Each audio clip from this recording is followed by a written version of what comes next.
नमस्कार, मैं हूं अनुराधा प्रसाद। आज की तारीख में बीजेपी दुनिया की सबसे बड़ी पार्टी है। देश के 21 राज्यों में बीजेपी या एनडीए की सरकार है। बीजेपी 45 वर्ष की हो चुकी है। बीजेपी आज जिस मुकाम पर खड़ी है उसमें मर्यादा पुरुषोत्तम श्री राम की बड़ी भूमिका है। भारत की सनातन परंपरा में राम आरंभ भी है और अंत भी। राम एक सोच भी है और जीवन शैली भी। राम मुश्किलों से विचलित नहीं होते, मुश्किलों से पार लगाने का रास्ता भी दिखाते हैं। वो तोड़ना नहीं, जोड़ना सिखाते हैं। ये संयोग है कि 6 अप्रैल को बीजेपी का स्थापना दिवस है और इस साल राम नवमी भी, यानी मर्यादा पुरुषोत्तम श्री राम का जन्म उत्सव। त्रेता युग में अयोध्या में पैदा हुए श्री राम ने दुनिया को जिस आदर्श शासन प्रणाली का राह दिखाया उसे राम राज्य के तौर पर जाना जाता है। लेकिन त्रेता युग का राम राज्य कैसा था, ये हम में से किसी ने नहीं देखा है। हजारों साल से लोग अपनी सोच और समझ के हिसाब से राम राज्य की कल्पना करते रहे हैं। अब सवाल ये है कि आज का राम राज्य कैसा होना चाहिए, जहां पूरी दुनिया एक दूसरे से जुड़ी है। अमेरिकी राष्ट्रपति डोनाल्ड ट्रंप ट्रेड टैरिफ बढ़ाते हैं तो पूरी दुनिया में मंदी की आहट महसूस की जाने लगती है। दुनिया के ज्यादातर देशों के शेयर बाजार लड़खड़ाने लगते हैं। अमेरिका हो या चीन, यूरोप हो या एशिया, सबकी अपनी परेशानियां हैं। भारत जैसे विशालकाय देश की अपनी चुनौतियां हैं।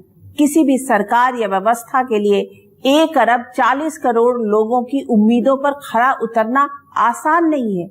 इतनी बड़ी आबादी को खिलाने के लिए अनाज का इंतजाम, रोजगार की व्यवस्था, पढ़ाई के लिए स्कूल कॉलेज की व्यवस्था, इलाज के लिए अस्पताल खोलना रोजाना एवरेस्ट की चढ़ाई जैसा काम है। ऐसे में आज मैं आपको बताने की कोशिश करूंगी कि आज का राम राज्य कैसा होना चाहिए। राम राज्य के लिए सत्ता में बैठे हुक्मरान और हम भारत के लोगों का आचरण कैसा होना चाहिए। अल्ट्रा इंडिविजुअलिस्टिक, अल्ट्रा कंज्यूमरिस्ट और वर्चुअल वर्ल्ड के रिश्तों के लिए रियल वर्ल्ड से कटती सामाजिक व्यवस्था में किस तरह के श्री राम की जरूरत है। चरमराती अर्थव्यवस्था को रफ्तार देने के लिए किस तरह की मर्यादा की जरूरत है।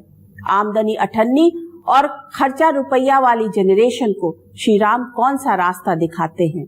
आज ऐसे ही कुछ सवालों के जवाब तलाशने की कोशिश करेंगे अपने खास कार्यक्रम कैसा होगा आज का राम राज्य में।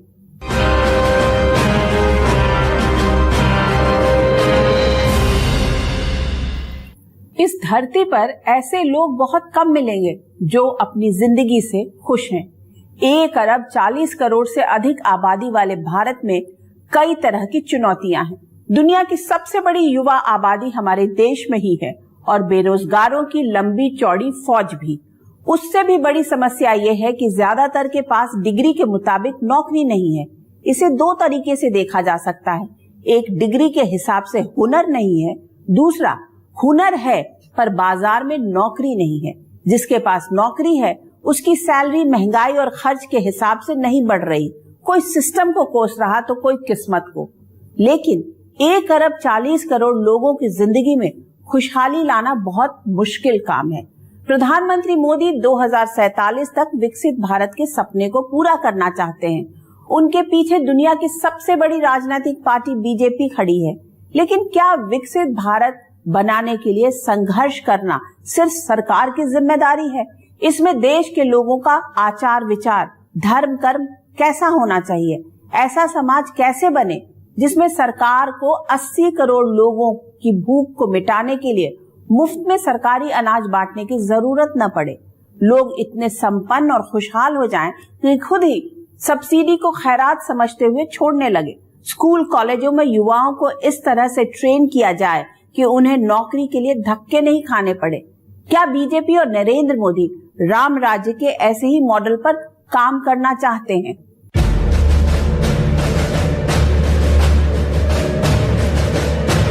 गांवों के विकास से विकसित भारत का संकल्प जरूर साकार होगा।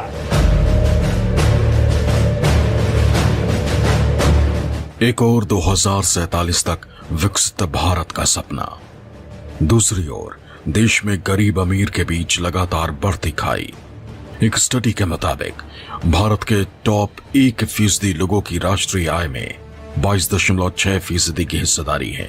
वहीं सबसे करीब 50% लोग सिर्फ 15% ही कमाते हैं।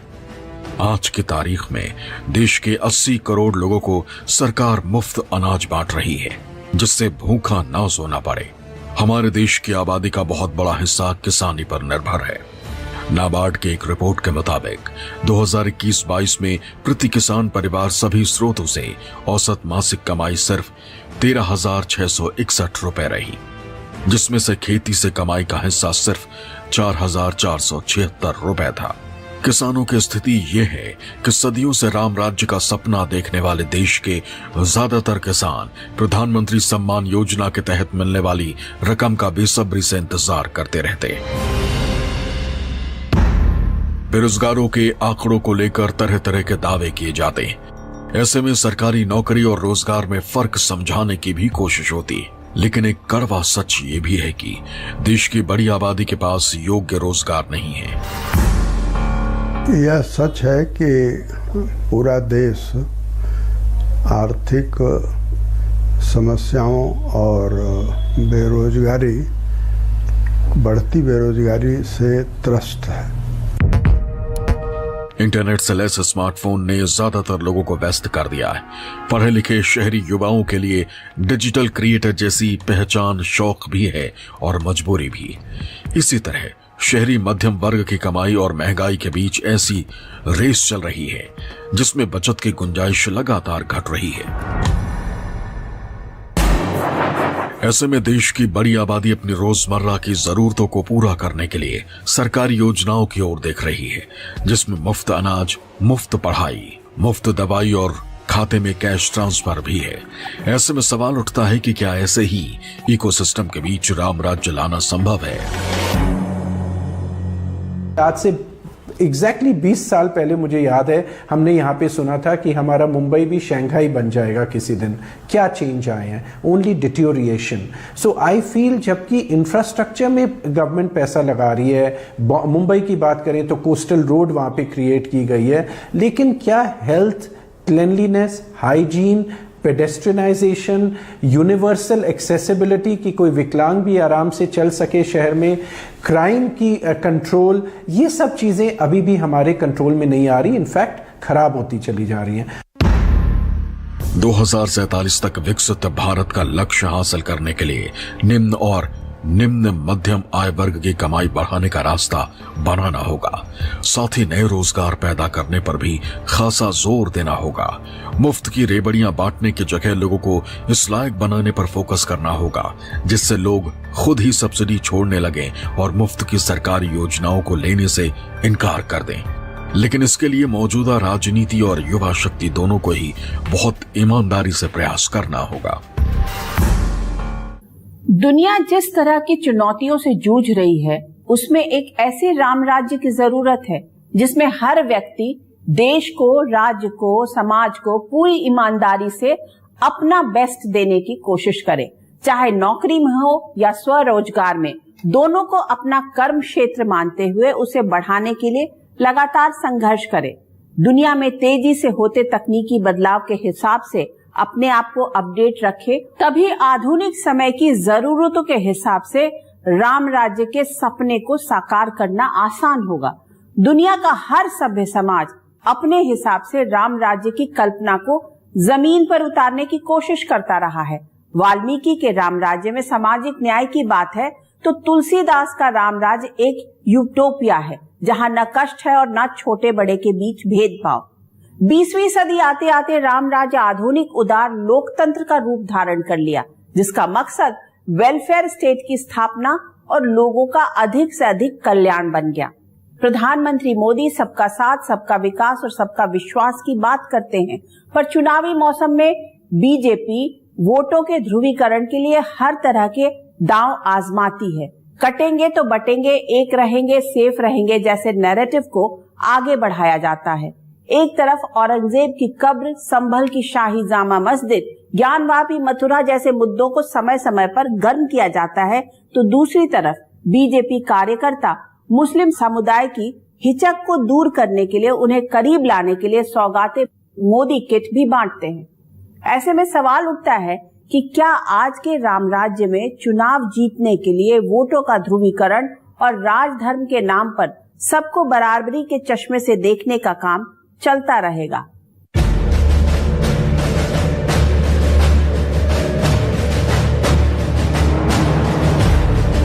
प्रधानमंत्री नरेंद्र मोदी के सपनों का नया भारत भी मर्यादा पुरुषोत्तम राम के एजेंडे को आगे बढ़ा रहा है, जिसमें सबका साथ, सबका विकास के साथ सबका विश्वास हो, जिसमें सभी नर नारी सुखी हो, किसी को कोई तकलीफ ना हो।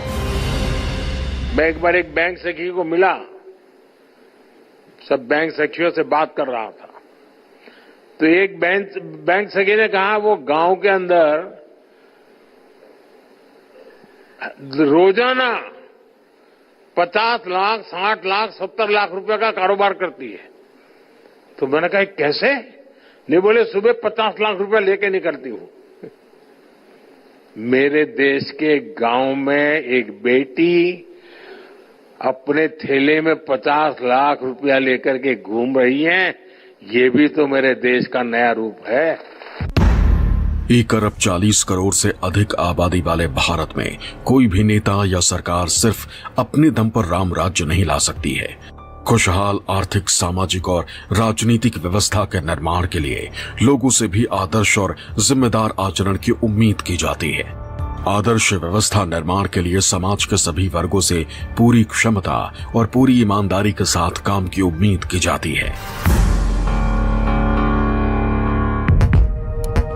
वाल्मीकि रामायण में कहा गया है कि ब्राह्मण, क्षत्रिय, वैश्य और शूद्र सभी खुशी खुशी अपना काम करते थे, किसी को किसी से शिकायत नहीं। राम राज्य में हर नागरिक सद्गुणों से भरा हुआ था। तुलसीदास ने राम राज्य में एक ऐसी शासन व्यवस्था की कल्पना की है जिसमें हर नागरिक अनुशासित था, नियमों का पालन करने वाला था, ऊंच नीच का भेद नहीं था। गांधी जी का ने 2 शब्दों का इस्तेमाल किया है अपने लेखन में, अपने बोलने में, अपने लोगों को समझाने में, स्वराज्य और राम राज्य। स्वराज्य के लिए उन्होंने कहा कि ये वैदिक शब्द है। उसी तरह से राम राज्य को उन्होंने कहा कि राम राज्य एक राज्य प्रणाली की, राज्य व्यवस्था की ऐसी राजनीतिक अवधारणा है जिसमें हर कोई बराबर है, हर के साथ न्याय हो सकता है। और इस संदर्भ में देखें तो भारत का संविधान राम राज्य की गारंटी देता है। आज की तारीख में राम राज्य का मतलब एक ऐसी व्यवस्था से लगाया जा सकता है जिसमें हर व्यक्ति के पास तरक्की का पूरा मौका हो। ऐसी पढ़ाई के लिए स्कूल और कॉलेज का इंतजाम हो जहां इस तरह ट्रेंड किया जाए कि पास आउट होने के बाद बेरोजगारी की नौबत न आए, स्किल के हिसाब से रोजगार मिल सके, तकनीक के क्षेत्र में तेजी से होते बदलावों को कबूल करने का हुनर भी सिखाया जाना चाहिए। हर युवा में इस तरह के संस्कार भरे जाने चाहिए जिससे वो अधिक से अधिक परिश्रम के लिए हमेशा समर्पित रहे। भगवान राम जो थे वो राज कैसे चलाना है, अपने दिए हुए वादे को पूरा कैसे करना है, अपना ही नहीं अपने पिता के दिए हुए वादे को पूरा कैसे करना है, उसके प्रतीक थे। जो राम राज्य की परिभाषा बीजेपी वालों ने बना रखी है वो मुझे नहीं समझ में आता कि राम जी अगर होते, रामचंद्र जी होते तो वो इसको किस तरह से देखते, क्योंकि वो कहीं किसी रूप में रामराज की परिभाषा से, जो असली परिभाषा है, उससे मैच नहीं करती है। तो ये मानना कि इनका उद्देश्य ये है कि रामराज की तरफ ले जाएं, काश ये रामराज की तरफ ले जा सकते, और उद्देश्य होता है इनका वहां ले जाने का। श्री राम सुख के प्रतीक नहीं, संघर्ष के प्रतीक हैं। राजमहल में पैदा होने के बाद भी वन जाते हैं, सरयू नदी पार कराने वाले केवट को उसका मेहनताना देते, रावण से युद्ध के लिए किसी रिश्तेदार या मित्र से मदद नहीं मांगते, बल्कि जंगल में रहने वाले वानर भालू की सेना तैयार करते हैं। राम आदर्शों से समझौता नहीं करते, अपने सद्गुणों, कर्तव्य परायणता और लीडरशिप क्वालिटी की वजह से बड़ी से बड़ी चुनौतियों से निपटते हैं। ऐसे में राम राज्य के लिए युवाओं को आज की चुनौतियों के हिसाब से जूझना होगा, खुद को ग्लोबल मार्केट के हिसाब से ट्रेंड करना होगा, खुद के लिए ही नहीं दूसरों के लिए जीना सीखना होगा। कर्म ने किए जाओ, फल की चिंता नहीं करो, ऐसा नहीं करते वो। भगवान के दिए हुए इस परम ज्ञान को राजनीतिक दल तो कम से कम हलुपाना नहीं करते। ना गीता का करते हैं और ना भगवान राम के जीवन का करते हैं। ये जो राम का रास्ता है वही राम राज्य की मंजिल तक पहुंचाने का भी रास्ता बन सकता है। नेतृत्व उसको उसका अनुसरण करता रहे, यह उसकी शर्त है। और आज का जो नेतृत्व है वह उस रास्ते पर चल रहा है, भरोसे से चल रहा है, तो हम कह सकते हैं कि वो सहायक होगा। किसी भी देश या समाज की तरक्की की रफ्तार तभी तेज होती है जब समाज में शांति हो, भय मुक्त होकर लोग एक दूसरे को सहयोग करें। लेकिन पिछले कुछ दशकों में वोटों के ध्रुवीकरण के लिए हर तरह के दाव सियासी दलों ने आजमाए। मंदिर मस्जिद, हिंदू मुस्लिम जैसे सुर तेज हुए। वोट बैंक पॉलिटिक्स के लिए जात पात के नाम पर अविश्वास की खाई चौड़ा करने का काम भी हुआ। ऐसे में आज के राम राज्य की स्थापना के लिए जात पात के नाम पर बंटवारे की राजनीति को हमेशा के लिए त्यागना होगा। सत्ताधारी पार्टियां हो या विपक्षी पार्टियां, सबसे लोगों को जोड़ने की राजनीति करनी होगी, तोड़ने की नहीं।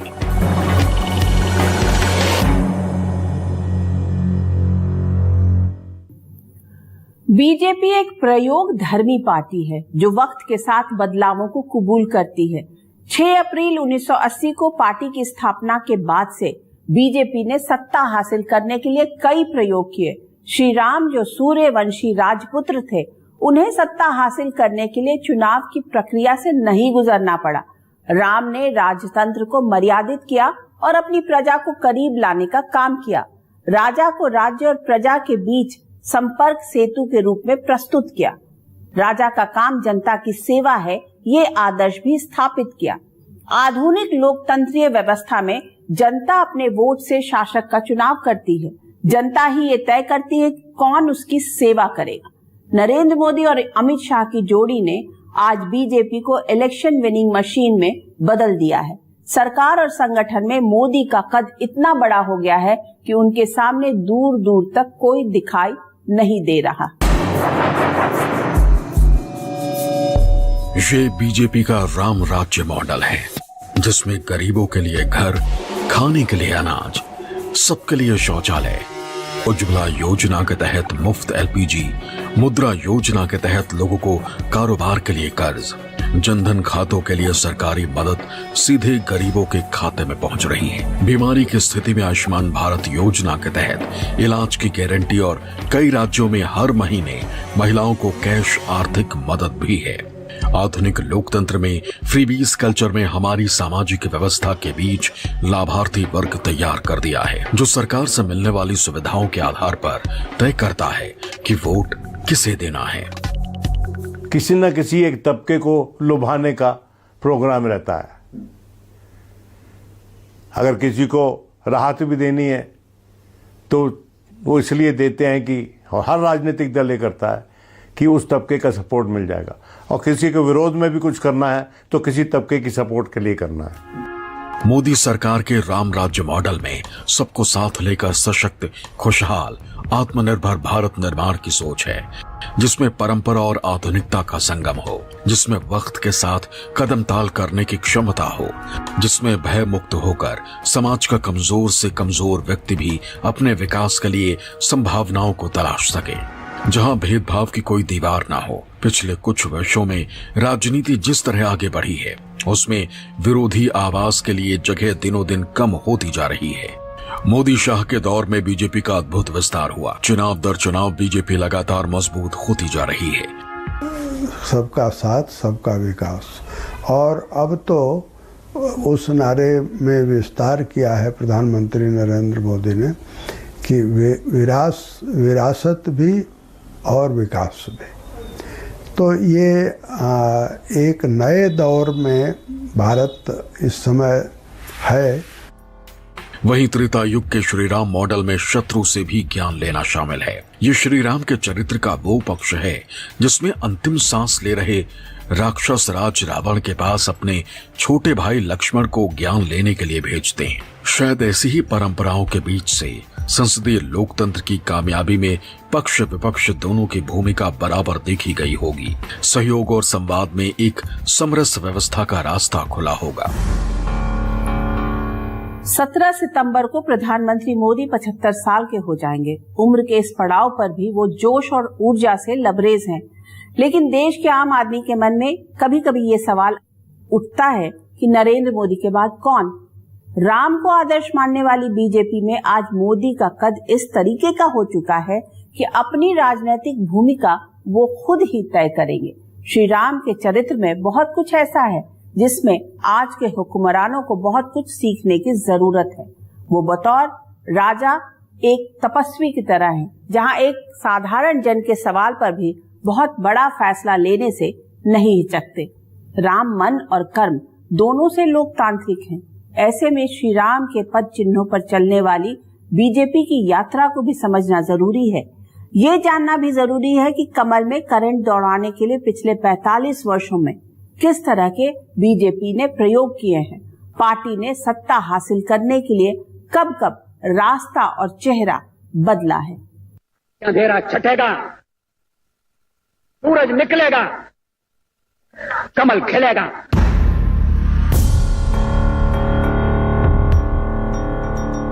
6 अप्रैल 1980 को गिनती के सदस्यों के साथ बीजेपी की नींव रखी गई। एक ऐसी राजनीतिक पार्टी जिसमें गांधीवादी समाजवाद पर खासा जोर था, जिसके ज्यादातर नेता जनसंघ से निकले थे। अटल बिहारी वाजपेयी की अगुवाई में बीजेपी कांग्रेस का विकल्प बनने की कोशिश करने लगी। ये वो दौर था जब इंदिरा गांधी बहुत मजबूत थी। ऐसे में साल 1984 के आम चुनाव में वोट की जमीन पर बीजेपी की पहली परीक्षा हुई। सिर्फ 2 उम्मीदवार ही कमल के निशान से लोकसभा पहुंच पाए। भारतीय जनता पार्टी को जैसे ही 1985 के चुनाव में महसूस हुआ कि उसे अपनी जड़ों की तरफ लौटना है, तो 1987 से भारतीय जनता पार्टी ने अपना रास्ता बदला। राष्ट्रवाद और हिंदुत्व का झंडा उठाया बीजेपी के लाल कृष्ण आडवाणी ने। तब एक डेडली कॉम्बो बना आडवाणी वाजपेयी का। हिंदुत्व का चेहरा बने आडवाणी और हर दिल अजीज उदारवादी वाजपेयी। नतीजा ये रहा कि 5 साल बाद ही बीजेपी 2 से लोकसभा में 85 सीटों पर पहुंच गई। तब देश में मंडल की आंधी चल रही थी। बीजेपी को सत्ता में लाने के लिए आडवाणी सोमनाथ से अयोध्या के लिए राम रथ पर सवार हो गए। जो अंधभक्ति है हिंदुस्तान के नागरिक की, उसके कारण एक चमत्कारी समर्थन इस रथ यात्रा को मिला और यह जो चमत्कार है वो राम के नाम का है। आडवाणी का राम रथ जहां जहां गया, बीजेपी के पक्ष में आंधी चलने लगी। हिंदुत्व का ऐसा ज्वार पैदा हुआ कि कार सेवकों ने 6 दिसंबर 1992 को अयोध्या में बाबरी ढांचे को ध्वस्त कर दिया। देश की राजनीति सेकुलर और कम्युनल खांचे में बट गई। वो साल 1996 का था। आडवाणी ने देश के मिजाज और राजनीतिक चरित्र को देखते हुए लोकसभा चुनाव से पहले वाजपेयी का नाम आगे कर दिया। बीजेपी के 161 कमल खिल गए। लोकसभा में बीजेपी सबसे बड़ी पार्टी बन गई। गठबंधन सरकार बनी और वाजपेयी प्रधानमंत्री। मैं अटल बिहारी वाजपेयी ईश्वर की शपथ लेता हूँ। 13 दिन में ही वाजपेयी सरकार गिर गई। इस दौर में सत्ता के लिए जो गठबंधन बना, उसमें बीजेपी ने अपने बुनियादी मुद्दों मसलन अयोध्या में राम मंदिर, धारा 370 हटाने और समान नागरिक संहिता को किनारे रख दिया। वाजपेयी विस्तार की राजनीति करते थे तो रिश्तों को सहेजना भी जानते थे। लगी कुछ ऐसी नजर बिखरा शीशे सा शहर, लगी कुछ ऐसी नजर बिखरा शीशे सा शहर, अपनों के मेले में मीत नहीं पाता हूँ, गीत नहीं गाता हूँ, गीत नहीं गाता हूँ। साल 1998 में फिर बीजेपी का परचम लहराया। वाजपेयी फिर प्रधानमंत्री बने। गठबंधन सहयोगियों को संभालते वाजपेयी सरकार चलाते रहे। 2004 आते आते सत्ता में बैठे बीजेपी के ज्यादातर रणनीतिकार हाईटेक तरीके से आम आदमी के मूड का विश्लेषण करने लगे। शाइनिंग इंडिया के नाम पर लहर पैदा करने की कोशिश होने लगी, लेकिन कामयाबी नहीं मिली और बीजेपी केंद्र की सत्ता से आउट हो गई। लेकिन राज्यों में कई क्षेत्र बीजेपी को मजबूती दे रहे थे। 2009 के लोकसभा चुनाव में आडवाणी को चेहरा बनाने का बीजेपी को कोई फायदा नहीं मिला, तो 2014 के लिए बीजेपी ने बड़ा फैसला लेने में जरा भी हिचक नहीं दिखाई। आडवाणी के कड़े विरोध के बावजूद नरेंद्र मोदी को पार्टी का चेहरा बना दिया गया। मोदी के नाम पर ऐसी सुनामी पैदा की गई जिससे पहली बार बीजेपी अपने दम पर केंद्र में सरकार बनाने की स्थिति में आ गई, वो भी प्रचंड बहुमत से। बीजेपी बम थी, लेकिन नरेंद्र मोदी और अमित शाह अच्छी तरह समझ रहे थे कि ये जीत तो सिर्फ एक पड़ाव है, पार्टी को अभी बहुत आगे लेकर जाना है। ये नए दौर की बीजेपी थी जिसमें बुजुर्ग नेताओं को मार्गदर्शक मंडल में भेज दिया गया। नई सोच के युवा नेताओं को संगठन और सरकार दोनों में जगह मिली। मोदी शाह की जोड़ी हर छोटे बड़े चुनाव को गंभीरता से लड़ने लगी। तेजी से देश के अलग अलग राज्यों में कमल खिलने लगा। साल 2019 के लोकसभा चुनाव में बीजेपी को 2014 से बड़ा जनादेश मिला, लेकिन 2024 में बीजेपी की सीटें घटकर 240 पर सिमट गईं। पीएम मोदी ने तीसरी बार बतौर प्रधानमंत्री शपथ ली और मजबूती से अपने चिर परिचित अंदाज में फैसला ले रहे हैं। मोदी शाह के दौर में बीजेपी ने पहले चरण में कांग्रेस को अपना राजनीतिक प्रतिद्वंदी नंबर 1 माना और उसे पटकनी भी दी, पर क्षेत्रीय दलों को हराना बीजेपी के लिए थोड़ा मुश्किल रहा। बीजेपी अच्छी तरह जानती है कि भारत के नक्शे पर अभी भी कई ऐसे शत्रप मजबूती से खड़े हैं जो कभी भी बीजेपी के अश्वमेध के घोड़े को रोक सकते हैं। आज की बीजेपी में विपक्ष को किनारे लगाने वाली सोच भी साफ झलकती है। साथ ही सियासी विरोधियों से संवाद के लिए दिनों दिन जगह भी कम होती जा रही है। आज की तारीख में कोई भी राजनीतिक दल हो जो सत्ता में होता है तो शायद विकसित भारत के लिए कमोवेश उसे इसी तरह के एजेंडे को आगे बढ़ाना पड़ता, जैसा पीएम मोदी कर रहे हैं। आज की बीजेपी के राम राज्य में गवर्नेंस का मोदी मॉडल है तो पार्टी में कड़ा अनुशासन भी और किसी भी कीमत पर सत्ता में बने रहने की चाह भी। जबकि श्री राम सबको साथ लेकर चलने के प्रतीक हैं, वो अविश्वास नहीं विश्वास के प्रतीक हैं। आज बस इतना ही। आपसे फिर मुलाकात होगी किसी ऐसे मुद्दे के साथ जिसे जानना और समझना हम सबके लिए बहुत जरूरी होगा। तब तक के लिए मुझे दीजिए इजाजत। निष्पक्ष खबरों के लिए आप देखते रहिए News 24। नमस्कार।